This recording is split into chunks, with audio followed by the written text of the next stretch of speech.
शित्तूर तालुका शाहूवाडी येथील जातीय अत्याचार प्रकरणातील पीडित बौद्ध समाजातील महिलेच्या घरावर अज्ञातांकडून मध्यरात्री दगडफेक करण्यात आल्याची धक्कादायक घटना शुक्रवार दिनांक 12 रोजी उघडकीस आली।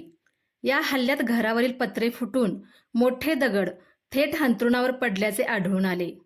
सुदैवाने संबंधित कुटुंब त्या रात्री दुसऱ्यांच्या घरी झोपण्यासाठी गेले होते, त्यामुळे संभाव्य मोठी दुर्घटना टळली। मात्र या घटनेनंतर हे कुटुंब प्रचंड दहशतीखाली असून त्यांना तातडीने पोलीस संरक्षण देण्याची मागणी होत आहे। स्थानिकांमध्येही या घटनेमुळे संताप व्यक्त केला जात असून आधीच अॅट्रॉसिटी प्रकरणामुळे चर्चेत असलेल्या या प्रकरणाने पुन्हा एकदा गंभीर वळण घेतले आहे। पीडित कुटुंबावर दबाव टाकण्यासाठी आणि तक्रार मागे घेण्यास भाग पाडण्यासाठी हा प्रकार घडविण्यात आल्याचा संशय व्यक्त केला जात आहे।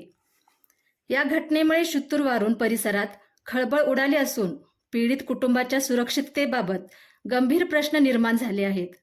प्रशासनाने या प्रकरणाची तातडीने दखल घेऊन ठोस पावले उचलावीत अशी अपेक्षा व्यक्त होत आहे। रात्री मी झोपलो होतो, बिछाना केला होता आणि माझ्या रात्री मी बर्थडे असल्यामुळे रोहितच्या इकडे गेलो झोपायला। बर्थडेला गेलो आणि तिकडे झोपलो आणि रात्री माझ्या घरावर दगडफेक केली, पत्र फुटलेलं आहेत आणि आमच्या बिछाण्यावर दगड पडलेला आहेत। यांच्या धमक्या येतात आहे सारख्या, आम्ही इथं राहायचं का घर सोडून जायचं हे काय मला ह्याचा सांगा।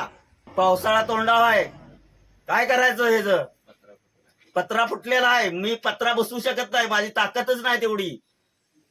बायको घाबरायला लागली, या दगडफेक झाली तर आपल्याला मारणार, काय करणार आपण, कसं जगायचं? म्हणजे आमची काय चुकी झाली का? हे बायकोला धमकी देतात, मारहाण करतात, काय करायचं? हे पोलीस स्टेशनला तक्रार बिक्रार केली, नोंद केली, संरक्षण द्या, रात्रीचं राऊंड मारा। पोलीसवाले बी म्हणतात तिथं कॉन्स्टेबल ठेवलं त्याचा खर्च तुम्हाला सोसणार आहे का? म्हणजे हे काय सरकार म्हणतंय, असं म्हणतंय काय?